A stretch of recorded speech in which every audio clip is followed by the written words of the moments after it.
Well, just as a couple of examples, forgiveness can look like absolute mercy, just completely letting go and giving all of the mercy in the world, but it can also look like a healthy distance. Nephi was commanded to run away from his dangerous brothers. Forgiveness is a feeling, and when we understand the accurate definition, when we convert our faith towards a more accurate principle, we're going to find the healing that the Savior promised. Serving can bring about resentment when we're serving without our heart. And when we understand that, when we understand that serving's not just going and doing everything for somebody, when we understand that serving comes from a place of love, when we understand that and convert our faith towards that, we can soften our own hearts and we find healing. When we learn that humility does not mean squashing ourselves and ignoring our spiritual gifts, we are able to more accurately step into our divine destiny, to more accurately exhibit humility, and we find healing.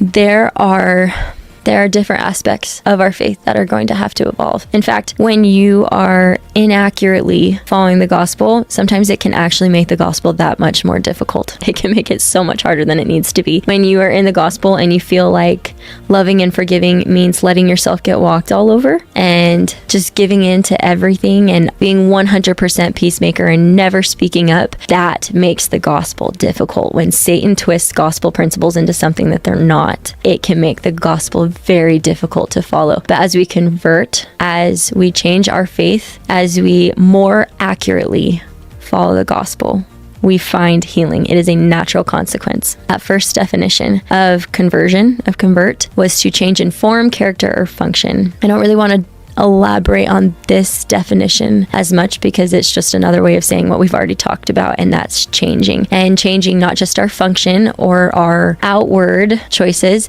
but to change our character. When we utilize our outward actions to change our character, that is when we find salvation. That's when we find healing that puts us in a place where we can receive all the joy that is meant to come from salvation. When we follow Christ accurately, we find the blessings that he promised. When we choose to convert and when we receive new perspectives and new interpretations of what we've already been taught, we will find more and more of what he promised. When we allow our faith to transform, we find the healing that he promised.